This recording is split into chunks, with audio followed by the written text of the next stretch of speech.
तुम चलो हमारे साथ। तो वो सबके ग्वाल वालों के साथ में वो स्वयं गई गोपियां उनको खिला के आई। भगवान ने उनके उस प्रेम को देखकर, श्रद्धा को देखकर उनको मनी मन भक्ति का आशीर्वाद दे दिया। उनकी तो बात बन गई। और बाद में जब पंडितों को ये मालूम पड़ा, जो विप्र करा रहे थे यज्ञ, जब उनको ये मालूम पड़ा कि श्री कृष्ण कौन है, तो वो सर पे हाथ धर के बैठ गए। अरे हमने क्या किया? जिसके लिए हम यज्ञ कर रहे थे वो साक्षात खड़ा होके मांग रहा है, उसको तो हमने दिया नहीं भोजन का सामान, और आग में डालते रहे, स्वाहा स्वाहा करते रहे।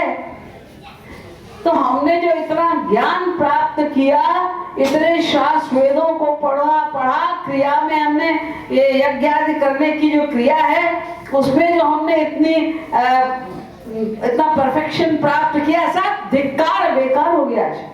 धिक जन्मनस्त्र विद्याम, धिक व्रतम, धिक बहुविताम, धिक कुलम, धिक क्रियादाक्षम, विमुखा ये त्वधोक्षजे।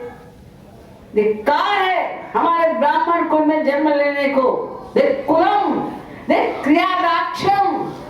ये जो हम बड़े अपने आप को समझते हैं कि हम बड़े दक्ष हैं, बड़े एक्सपर्ट हैं, यज्ञ कराने में हमसे कोई त्रुटि नहीं हो सकती, सब झूठ है, बेकार है। क्यों? विमुखा ये त्वधोक्षजे। हम तुम्हारे चरण कमलों से तो दूर ही रह गए, तुमको तो हमने देखा ही नहीं वहां, सोचा ही नहीं वहां पर। तो क्या किया हमने? सब जीरो में पूरा किया, सब फिजिकल ड्रिल की हमने वहां पर। भागवत कहती है, अहो बतश्व पचो तो गरीयान यज्जिह्वाग्रे वर्तते नाम तुभ्यम ते पुस्तक तपस्ते जुसस्वरार्या ब्रह्मानुचुर्नाम गृणन्ति एते। अरे वो श्वपच चांडाल जो सुअर पालता है, वो भी उस ब्राह्मण से श्रेष्ठ है। क्यों? क्योंकि उसकी जिह्वाग्रे वर्तते नाम तुभ्यम, क्योंकि उसकी जिह्वा पे सदा तुम्हारा नाम है, उसका मन तुम्हें लगा हुआ है। तो हम लोग जो एक्सपर्ट ब्राह्मण हैं, विप्राविशत गुणयुतादरविंद नाभो पादारविंद विमुखा छपचम वरिष्ठम मन्ये तदर्पित मनो। भागवत कह रही है कि शपचम वरिष्ठम, हम 12 गुणों से युक्त ब्राह्मण हैं। ब्राह्मण के 12 गुण होते, वो सब गुण हमारे अंदर हैं, लेकिन हमसे तो वो चांडाल भला है जो तुम्हारे चरणों में प्रीति तो करता है, उसी से तो कल्याण होगा। और हम तो तुम्हें ही भूल गए, अपने गुमान में, अहंकार में डूबे हुए थे कि हम बड़े भारी ब्राह्मण हैं।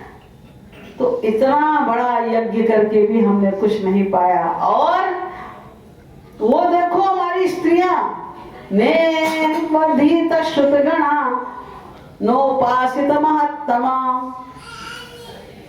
इन्होंने ना तो कभी वेद शास्त्र पढ़े, ना कभी कोई उसको उपासना की इन्होंने, अव्रता तप्त तपसा, कभी इन्होंने कोई व्रत उपवास भी नहीं किया, और इन्होंने भगवान को पा लिया, इनकी भक्ति मिल गई इनको। फिर भी हम अपने आप को धन्य मानते हैं। क्यों? अहो वयम धन्यतमा यासा नस्तादृशी स्त्रियः भक्त्या यासा मतिर्जाता निश्चला हरो। वो कहते हैं हम लोग फिर भी धन्य हैं, क्योंकि हमको ऐसी स्त्रियां मिली जिनके मन में ऐसी निश्चल भक्ति है। उनको पाकर हमारे मन में भी भक्ति का भाव जागृत हो गया।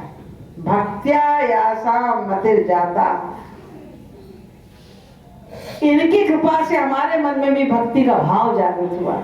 श्री कृष्ण के इंपॉर्टेंस को हमने समझा, और बाद में ही सही ये समझ में तो हमें आ गया कि हमने इतनी बड़ी मिस्टेक की है। हमारे केवल यज्ञ फज्ञ से कुछ नहीं होगा जब तक भक्ति का प्लस ना। तो कर्मयोग माने ऐसा कर्म जिसमें भक्ति मिश्रित हो।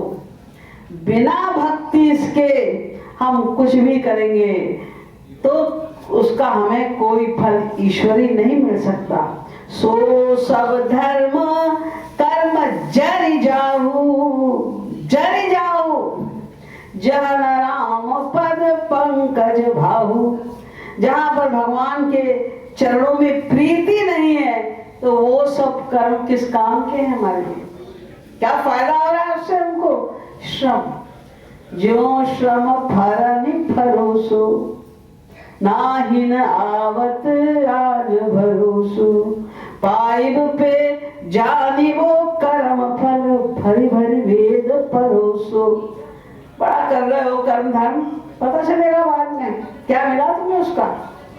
क्योंकि कर्म धर्म का फल जैसे मैंने बताया वो मैक्सिमम अगर कुछ मिल सकता है तो स्वर्ग।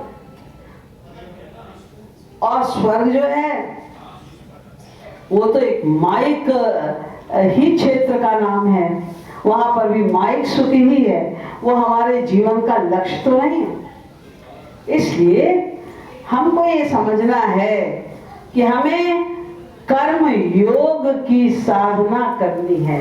कर्म योग की यानी करते कर्म करहु विधि नाना मन राखहु जहाँ कृपा निधाना। करते कर्म करो, जो तुम्हें करना है करो। भगवान श्री कृष्ण ने गीता में ये बात कही कि तुमको ये कोई नहीं रोक रहा है कि तुम गृहस्थी में क्यों रह रहे हो, खाना क्यों बना रहे हो, घर की सफाई क्यों कर रहे हो, जॉब पे क्यों जा रहे हो, जाओ, जो तुम्हें करना है करो।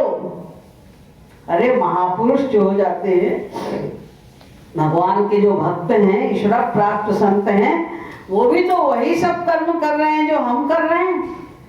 ये गोपियों को ही देख लो, इनसे बढ़कर ऊंचा उदाहरण भक्तों का कोई हो ही नहीं सकता। ये तो टॉप क्लास की हैं, इनसे ऊंचा किसी का स्थान है ही नहीं। और ये क्या कर रही हैं?